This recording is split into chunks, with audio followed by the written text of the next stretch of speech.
Welcome to my channel, ketomealsandrecipes.com.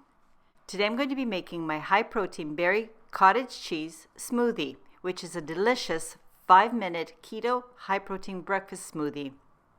By the way, this smoothie is a great start for your day because it has a wonderful fresh berry taste, is nice and cool and creamy, just like a Frosty, and is so satisfying and filling.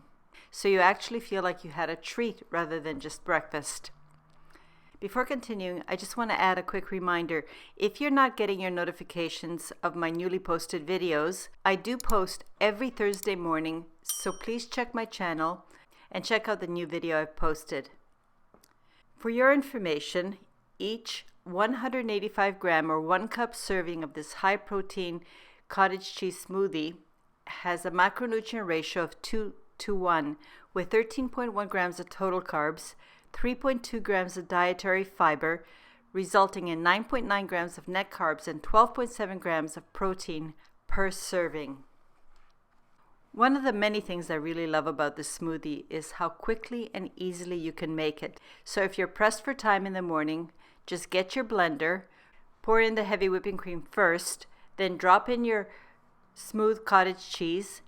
The next ingredient I'm going to add is a scoop of unsweetened vanilla whey protein isolate powder. And as an optional ingredient, I'm going to add granulated sweetener because my guys prefer their smoothie a bit on the sweet side. And sometimes frozen fruit just don't have that natural sweetness to them. So adjust according to your taste. Add your frozen mixed berries. By the way, I bought these at Costco. They are a mix of blackberries, blueberries, and strawberries. And they come pre-packaged in these perfectly sized pockets. After adding all of these ingredients, place a lid on your blender and pulse a few times to break up the frozen berries. Then switch to puree or smoothie for about 2 minutes. You want the ingredients to be really well blended. I want to mention that because you're using frozen berries, you don't need to add ice. Ice just dilutes and waters down the smoothie, and I don't like that. I like my smoothies nice and thick. My smoothie is done, so the last thing I'm going to do is pour about 1 cup of smoothie into each of my serving glasses. Because I'm going to be taking some photos for the thumbnails, and because I just love the fruit anyway, I'm going to add a few frozen berries on top. Now it's time to serve, so give everyone a spoon and enjoy. I don't usually have smoothies for breakfast, but sometimes I just want a little bit more variety.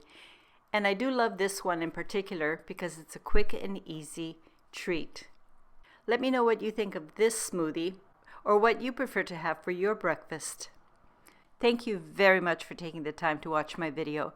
I very much appreciate your support. I hope you come back next Thursday morning when I post my next video. Until next time, have a wonderful day.